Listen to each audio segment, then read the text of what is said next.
ದೇವದೇವೋತ್ತಮ ದೇವತಾ ಸಾರ್ವಭೌಮ ಅಖಿಲಾಂಡ ಕೋಟಿ ಬ್ರಹ್ಮಾಂಡ ನಾಯಕ ದೇವರು ಥಟ್ಟನೆ ಒಲಗ ಕೊಟ್ಟಂತಹ ಪರಿ ಏನು ಪ್ರಪಂಚದಲ್ಲಿ ಧರ್ಮ ಸಂಸ್ಥಾಪನೆಯನ್ನು ಮಾಡುವುದಕ್ಕಾಗಿ ಅವತಾರವೆತ್ತಿದ ನಾನು ದುಷ್ಟನಾದ ಮಾವ ಕಂಸನನ್ನು ಕೊಂದು ಸೆರೆಮನೆಯಲ್ಲಿದ್ದ ಅಜ್ಜ ಉಗ್ರಸೇನನಿಗೆ ಈ ಮಥುರಾ ನಗರದ ಅಧಿಕಾರವನ್ನು ಮರಳಿಕೊಡಿಸಿದೆ. ಆದರೂ ಇಲ್ಲಿನ ಅಧಿಕಾರ ಸೂತ್ರವನ್ನು ನಾನೇ ನಿರ್ವಹಿಸಿ ಅಣ್ಣ ಬಲರಾಮನವರನ್ನೇ ಆಡಳಿತ ನಡೆಸಿಕೊಂಡು ಬಂದಿದ್ದೇನೆ. ದೇವೇಂದ್ರನ ಅಪೇಕ್ಷೆಯಂತೆ ನರಕಾಸುರನನ್ನು ಸಂಹರಿಸುವುದಕ್ಕಾಗಿ ಹೊರಟಾಗ ಮಡದಿ ಸತ್ಯಭಾಮೆಯನ್ನು ಕರೆದುಕೊಂಡು ಹೋಗಿ ಧೂಳನನ್ನು ಸಂಹರಿಸಿ ಸುರಗದ್ದುಗೆಯನ್ನು ದೇವತೆಗಳಿಗೆ ಮರಳಿಕೊಡಿಸಿದೆ. ಸ್ವರ್ಗದ ಸಮಸ್ತ ಸುವಸ್ತುಗಳೊಂದಿಗೆ ಆತ ತಂದಿದ್ದ ಅತಿಥಿ ದೇವತೆಗಳ ಕುಂಡಲಗಳನ್ನು ಮರಳಿಕೊಡಿಸಿದೆ. ಸತಿ ಸತ್ಯಭಾಮೆಯ ಆಸೆಯಂತೆ ಸುರ ಪಾರಿಜಾತವನ್ನು ತರಬೇಕೆಂದಿರುವಾಗ ನಮಗೂ ದೇವತೆಗಳಿಗೂ ಯುದ್ಧ ಸಂಭವಿಸಿತು. ಕಾಲಾಗ್ನಿ ರುದ್ರನೇ ಮೊದಲಾದವರನ್ನೆಲ್ಲ ಸೋಲಿಸಿದ ನಾನು ಸೋತ ಪುರಂದರನನ್ನು ಸಂತೈಸಿ ಸುರ ಪಾರಿಜಾತದೊಂದಿಗೆ ಮರಳಿ ಬಂದೆ. 16,000 ತರುಣರನ್ನು ಮದುವೆಯಾದೆ. ಎಲ್ಲರೊಂದಿಗೆ ಸಂಭ್ರಮದಿಂದ ಕಾಲ ಕಳೆಯುತ್ತಿದ್ದೇನೆ. ಅದಾರು ಬರುತ್ತೇನೆ.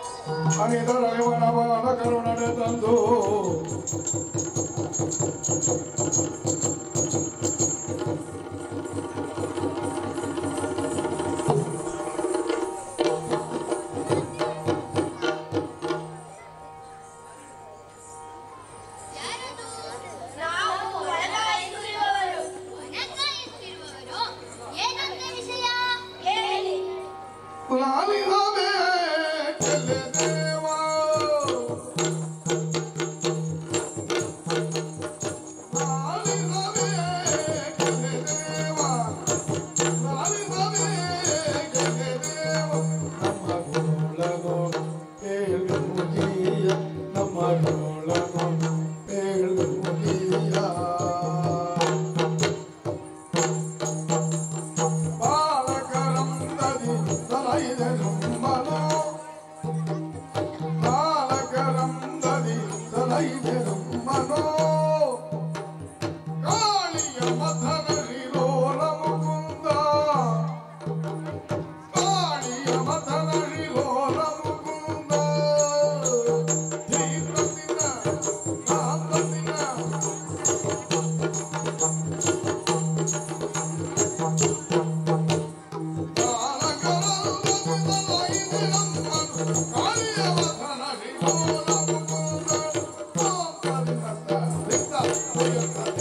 ದೇವಾ, ನೀವು ನಮ್ಮನ್ನು ಮಕ್ಕಳಂತೆ ಪಾಲಿಸಿದ್ದೀಯ.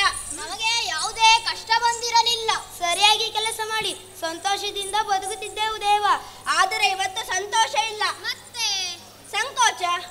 ಓಹೋ, ಹೆಂಡತಿ ಗರ್ಭಿಣಿ ಇರಬೇಕು, ಬಿಡುಬೇಕೇನು? ಅದನ್ನು ಕೇಳಲು ಸಂಕೋಚವೇನು? ಛೇ, ಬಿಡುವು ಕೇಳುವುದಕ್ಕೆ ನಮಗೆ ಖಂಡಿತ ಸಂಕೋಚ ಇಲ್ಲ. ಹಾಗಂತ ಹೆಂಡತಿ ಗರ್ಭಿಣಿ ಆದರೆ ಬಿಡುವು ಕೇಳುವುದೇ ಇಲ್ಲ. ಯಾಕೆ? ಹಡೆಯುವವಳು ಅವಳಲ್ಲವೇ? ಹಾಗಾದರೆ ಸಂಕೋಚ ಯಾಕೆ? ಮಂಗಗಳಿಂದ ಪೆಟ್ಟು ತಿಂದಿದ್ದೇವೆ, ಅದನ್ನು ಹೇಳಲು ಸಂಕೋಚ. ಮಂಗಗಳು ಪೆಟ್ಟು ಏನದು ಸರಿಯಾಗಿ ಹೇಳಿ. ನಾವು ಸಂತೋಷದಿಂದ ವಾನರ ಕೊಲೆ ಮಾಡಿಕೊಂಡಿರುವಾಗ ನಿನಗೆ ವಾನರ ಕೊಲೆ ಮಾಡು ಕೆಲಸ ಕೊಟ್ಟವ್ರು ಯಾರ? ಹಾಗಲ್ಲ, ವನ ರಕೋಲೆ. ಮಂಗದೇವ. ಯಾರೋ ಮಂಗ? ಅಲ್ಲಿ 2 ಮಂಗ. ನಮ್ಮ ಉಪವನದಲ್ಲಿ ಮಂಗಗಳು. ಮಂಗ ಅಂದರೆ ಸಾಮಾನ್ಯ ಮಂಗ ಅಲ್ಲ, ಮಾತಾಡುವ ಮಂಗ. ಯಾರೋ ವೇಷ ಮಾಡ್ಕೊಂಡು ಬಂದಿರ್ಬೇಕು.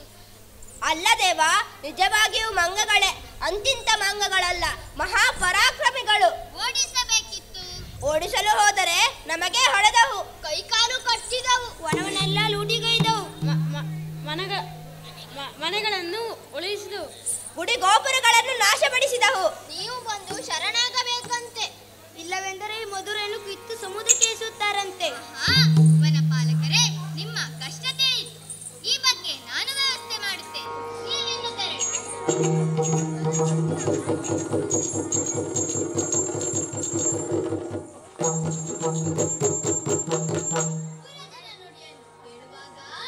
ಪುರಜನರ ನೋಡಿ ಕೇಳಿ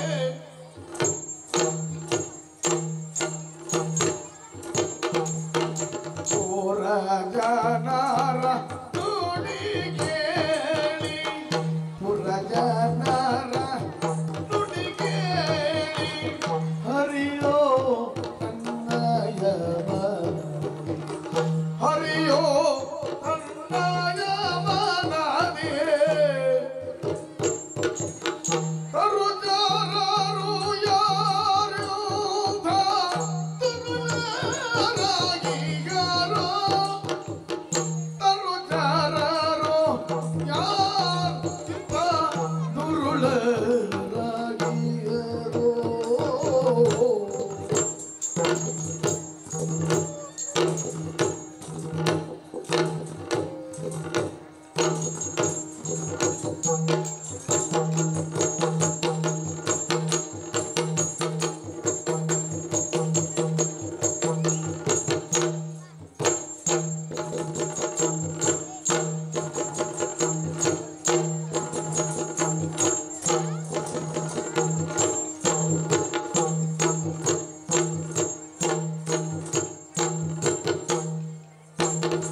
ಕನ್ನಯ ಇಲ್ಲಿಯವರೆಗೆ ಬಂದು ಇಂತಹ ಕೆಲಸ ಮಾಡಿದ್ದಾರೆಂದರೆ ಯಾರಿರಬಹುದು?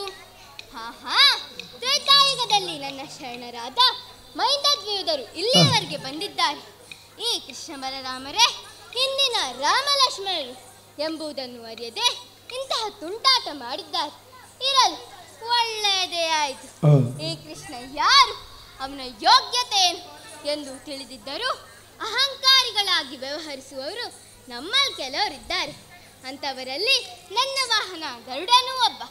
ಈಗ ನಾನು ಮಾಡಬೇಕಾದ ಕೆಲಸ ದರ್ಪವ ಮುರಿವರೆ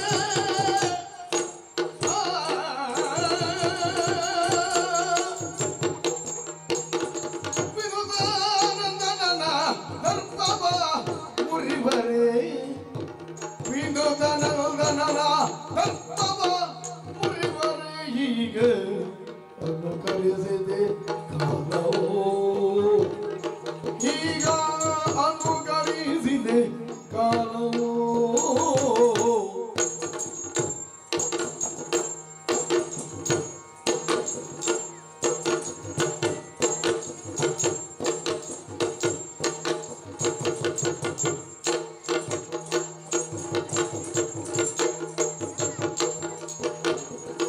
ವನಜರರು ಭಾಯರು ಬಂದಿಯರೊಡನೀಗ ವನಜರರು ಭಾಯರು ಬಂದಿಯರೊಡನೀಗ ಮದಿವೆ ನೋಡೆಲೆ ಮದಿವೆ ನೋಡೆಲೆ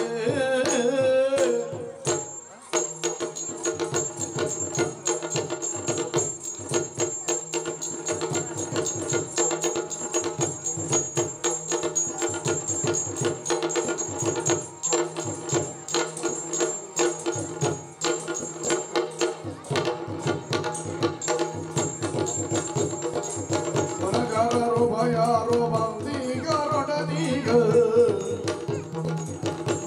ಮದಿವೆ ನೋಡೆಲೆ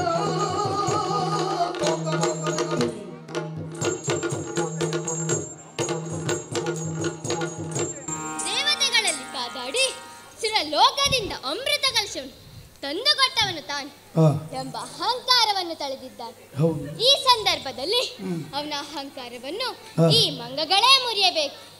ಇಲ್ಲಿಂದಲೇ ಪ್ರಾರಂಭ ನನ್ನ ಲೀಲಾ ನಾಟಕ. ಓ ಗರುಡ, ಹೀಗೆ ಬಾರೆ.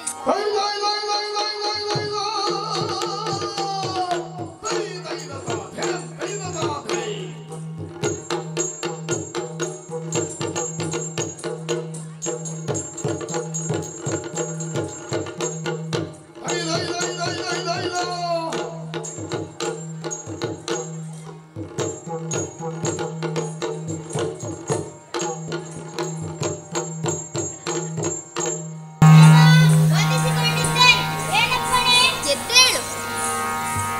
ಶರಣದೊಳೆರಗಿರ್ಪ ಗರುಡನ ಮುರಹರನು ಮನ್ನಿಸುತ್ತಲೆಂದನು ಮುರಹರನು ಮನ್ನಿಸುತ್ತಲೆಂದನು ಪುರದ ಮಧ್ಯದೊಳು ಉಭಯವಾನರ ವೀರರೈದಂದು ಪುರದ ಮಧ್ಯದೊಳು ಉಭಯವಾನರ ವೀರರೈದಂದು ಕುರುಳತನವನು ಗೈವರು ಅವರನ್ನು ವೇಗದಿ ಕರೆದೂತಯುವುದೆನ್ನೆಡೆಗೆ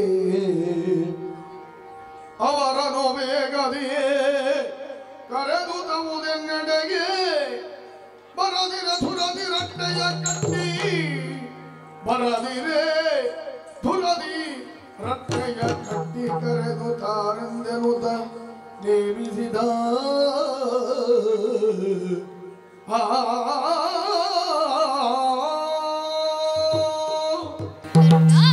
ಇಂದು ಉಭಯವಾನರರು ನಮ್ಮ ವನವನ್ನೆಲ್ಲ ಪುಡಿ ಮಾಡಿ ಗುಡಿ ಗೋಪುರಗಳನ್ನೆಲ್ಲ ಧ್ವಂಸ ಮಾಡಿದ್ದಾರೆ. ನೀನು ಈಗಿಂದೀಗಲೇ ಅಲ್ಲಿಗೆ ಹೋಗಿ ಅವರನ್ನು ಕರೆತ ಕೇಳದಿದ್ದರೆ ದುರಮುಖೇನ ಅವರನ್ನು ಸೋಲಿಸಿ ಎಳೆದು ತರಬೇಕು. ನಿನ್ನಿಂದಾದೀತೆ ದೇವ, ಕಾರ್ಯವನ್ನು ಹೇಳಬೇಕಾದರೂ ಆಲೋಚನೆ ಬೇಕು. ನನ್ನಂತಹ ದುರಧೀರನಿಗೆ ಮಂಗನನ್ನು ತರುವ ಕೆಲಸ ಹೇಳಬಹುದೇ? ಬೇರಾರು ಸಿಗಲಿಲ್ಲವೇ? ಗರುಡ, ಆ ಮಂಗಗಳನ್ನು ಹಿಡಿಯಲು ಹೋದ ನಮ್ಮವರೆಲ್ಲ ಬಡಿಗೆ ತಿಂದು ಬಂದಿದ್ದಾರೆ ಎಂದರೆ ಅವರು ಅಸಮ ಸಾಹಸಿಗಳೇ ಎಂದಾಯಿತು. ಅವರನ್ನು ಸೋಲಿಸಲು ಪರಾಕ್ರಮಿಗಳೇ ಆಗಬೇಕು.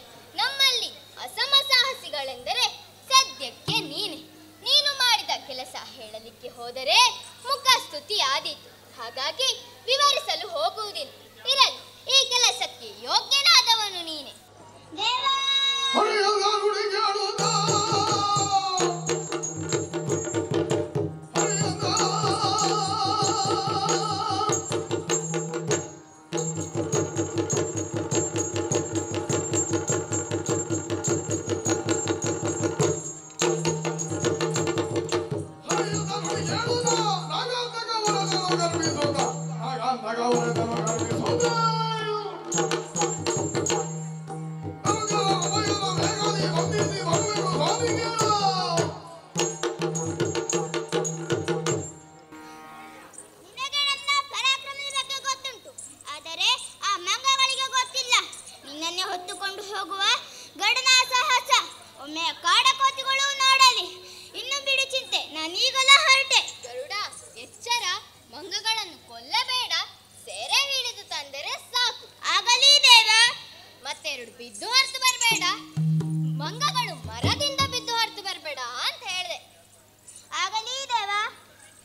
ದೇವರಿಂದ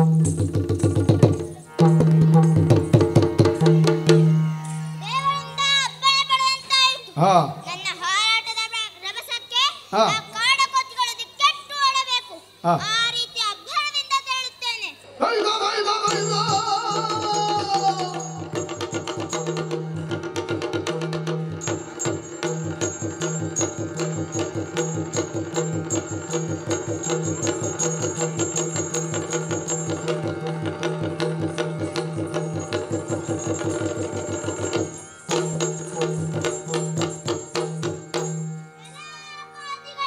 ಜಲಗೋದಿಗಳಿರುವ ನಮ್ಮ ಸೋಮಿನ ನಗರದಿಂದ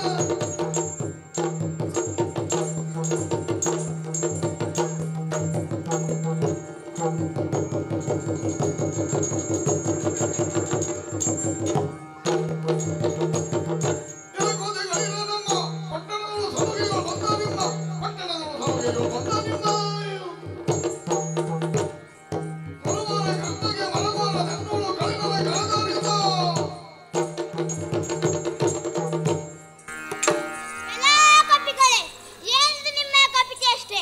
ಪೂರ್ವಾಪರದ ಯೋಚನೆಯನ್ನು ಮಾಡದೆ ಕೃಷ್ಣನ ಅನುಗ್ರಹಕ್ಕೆ ಪಾತ್ರದ ನಮ್ಮವರಿಗೆ ನಿಮ್ಮ ಚೇಷ್ಟೆಯ ಮೂಲಕ ನವಿಸಿದ್ದೀರಿ. ಕೃಷ್ಣನಿಗೆ ಮುನಿಸಾಗುವಂತ ಮಾಡಿದ್ದೀರಿ. ನಮ್ಮೊಡೆಯ ಕೃಷ್ಣ ನಿಮ್ಮನ್ನು ಕೊಂದೇ ಕಳೆಯಬೇಕಿತ್ತು. ಆದರೆ ಅದಕ್ಕೆ ಮನಸ್ಸು ಬಾರದೆ ನನ್ನನ್ನು ಕಳುಹಿಸಿದ್ದಾನೆ. ಯಾರೋ ನೀನು? ಶ್ರೀಕೃಷ್ಣನ ವಾಹನ ಗರುಡ ನಾನು. ಏನು ಹೇಳಿ ಬರುತ್ತೀರಾ ಇಲ್ಲ ಪೆಟ್ಟದಿಂದ ಸಾಯುತ್ತೀರಾ? ಜಲ ಪಕ್ಷಿ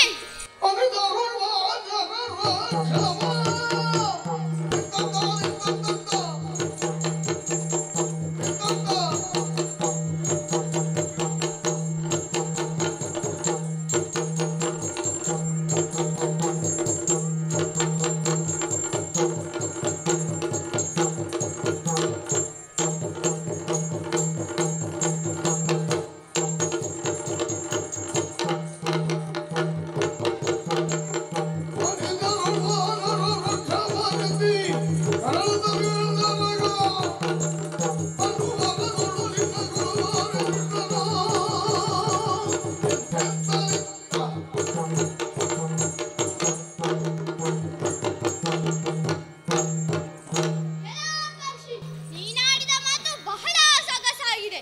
ನಾವು ನಿಮ್ಮ ಜೊತೆ ಬಾರದಿದ್ದರೆ ನಮ್ಮನ್ನು ಕೊಂದು ಕಳೆಯುತ್ತೀರಾ? ಮುಚ್ಚಬಾಯಿ. ಯಾರವ ಬಡ ಮಾನವ? ಅವನನ್ನು ಕರೆದುಕೊಂಡು ಬಂದು ನಮ್ಮ ಪಾದ ಮೂಲದಲ್ಲಿ ಕೆಡವು.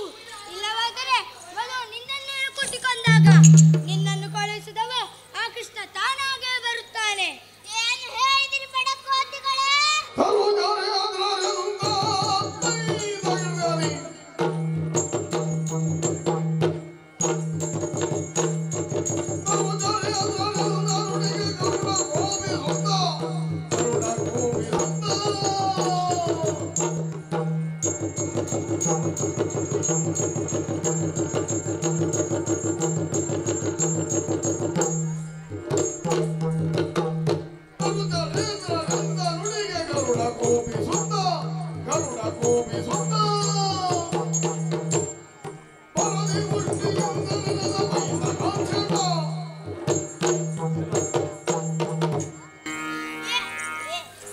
ಎಲ್ಲಾ ಕೋತಿಗಳೇ, ಬಡಪಾಯಿ ಪ್ರಾಣಿಗಳು ಏನೋ ಚೇಷ್ಟೆ ಮಾಡಿದವು, ಹೋಗಲಿ ಬದುಕಲಿ ಎಂದು ದಾರಿ ತೋರಿದರೆ ಬಾಯಿಗೆ ಬಂದಂತೆ ಒದರುವಿರಿ. ಎಲ್ಲೋ ಅಮಾವಾಸ್ಯೆಗೆ ಹೋದ ಮಂಗಗಳು ದಾರಿ ತಪ್ಪಿ ಇಲ್ಲಿಗೆ ಬಂದಿದ್ದೀರಿ. ನಿನ್ನ ಬಾಳವನ್ನು ಕತ್ತರಿಸುತ್ತೇನೆ. ನಿನ್ನನ್ನು ಕಟ್ಟಿ ಹಾಕಿ ಬಿಸಿ ನೀರಿನಲ್ಲಿ ಮುಳುಗಿಸುತ್ತೇನೆ. ಬನ್ನಿ ಮುಂದೆ. ಹೋಗೋ, ಬಾ ಮುಂದೆ.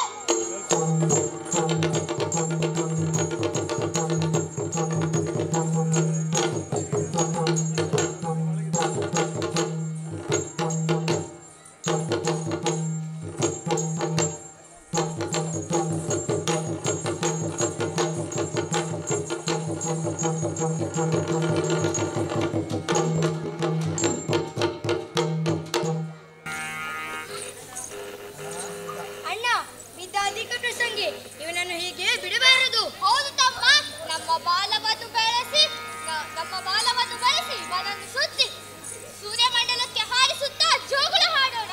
ಸೂರ್ಯನ ಕಿರಣಕ್ಕೆ ಈ ನಮ್ಮ ಇಡಕ್ಕೆ ಗರಿಗಳೆಲ್ಲ ಸುಟ್ಟು ಹೋಗುವಾಗ ಗೊತ್ತಾಗುತ್ತದೆ.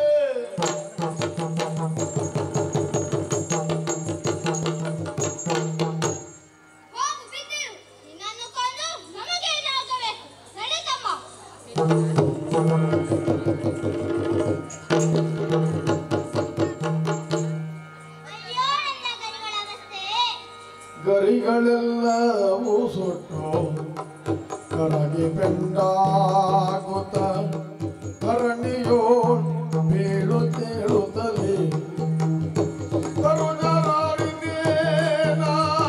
ಕೈವರೋ ಏನೋ ತಲೆ ಶಿರವದ ಕೀಸಿ ಭಯದೊಳಗೆ ತರುಣರಾರಿದೇನ ಕೈವರೋ ಏನೋ ತಲೆ ಶಿರವದ ಕೀಸಿ ಭಯದೊಳಗೆ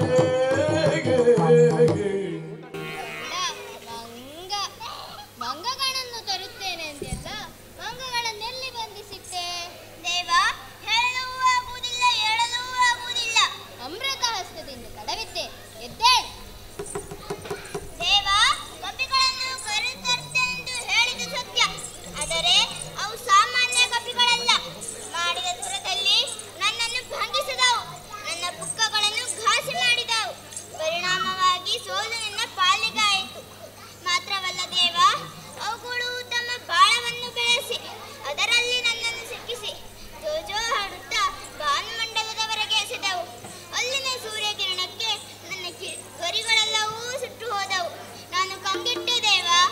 ಗರುಡ, ನೀನಾದರೂ ಸಾಮಾನ್ಯನೇ? ದೇವಲೋಕಕ್ಕೆ ಹೋಗಿ ಸುಮನಸರನ್ನು ಗೆದ್ದು ಅಮೃತ ಕಲಶವನ್ನು ಧರೆಗೆ ತಂತಹ ಅಸಮ ಪರಾಕ್ರಮಿ ಕೇವಲ 2 ಮಂಗಗಳಿಂದ ಸೋತೆ ಅಂತಾದರೆ ನಂಬಿಕೆ ಬರುತ್ತಾ ಇಲ್ಲ. ಏನ್ ಸುಳ್ಳು ಹೇಳ್ತಾ ಇದ್ಯಾ ಹೇಗೆ? ದೇವ, ಮೊದಲು ನನಗೆ ಒಂದು ಅಹಂಕಾರವಿತ್ತು, ನಾನೇ ಬಲವಂತ ಎಂದು. ಆದರೆ ಈಗ ಅಹಂಕಾರವೆಲ್ಲ ಕರಗಿ ನೀರಾಗಿ ಹೋಗಿದೆ. ನೀವೇ ನನಗೆ ದಾರಿ ತೋರಬೇಕು. ಓ ಗರುಡ, ಗರುಡಗೆ ಮಾಧೋರೆಯಾಡುವ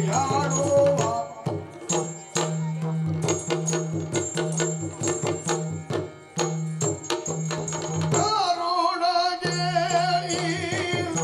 ಮಧುರೆಯಾಡುವ ದೊರೆಗಳೆಂಬಾಗ್ರಜರು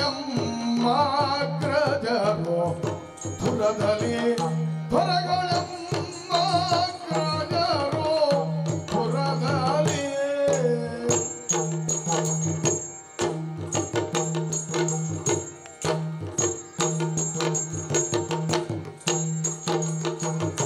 ಸರಿಯ ಕಾಣೆನೋ ಅವರ ಶೌರ್ಯಕ್ಕೆ ಸರಿಯ ಕಾಣೆನೋ ಅವರ ಶೌರ್ಯಕ್ಕೆ ಧರಣಿಯೊಳಗೆ ಈ ಧರಣಿಯೊಳಗೆ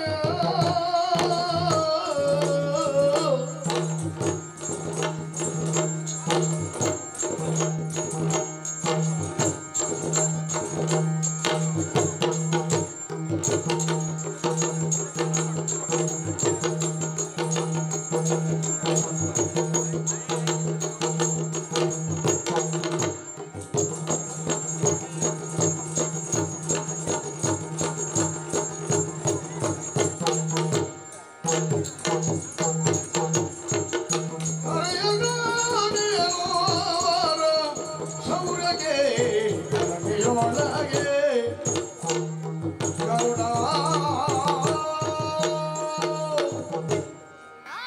ನಮ್ಮಣ್ಣ ಬಲಭದ್ರ ಭೂಪತಿಗಳು ಮಹಾಪರಾಕ್ರಮಿಗಳು. ಅವರ ಶೌರ್ಯಕ್ಕೆ ಇಂದು ಯಾರೂ ಸಾಟಿ ಇಲ್ಲವಂತೆ. ಅವರೇ ಹೇಳಿದ್ದು, ಹಿಂದೆ ಪ್ರಳಂಬಾದಿಗಳನ್ನು ಕೊಂದು ಮುಗಿಸಿದವರು. ನೀನೀಗ ಒಂದು ಕೆಲಸ ಮಾಡು, ಈವರೆಗೆ ನಡೆದ ಎಲ್ಲ ಘಟನೆಯನ್ನು ನಮ್ಮ ಅಣ್ಣನಲ್ಲಿ ಹೋಗಿ ಹೇಳು. ಹೋಗು. ಆದರೆ ಒಂದು ವಿಷಯ, ನಾನು ಹೇಳ್ದಂತ ಹೇಳ್ಬೇಡ. ನಿಮ್ಮ ಅಪ್ಪಣಂತೆ ಆಗಲಿ ದೇವ.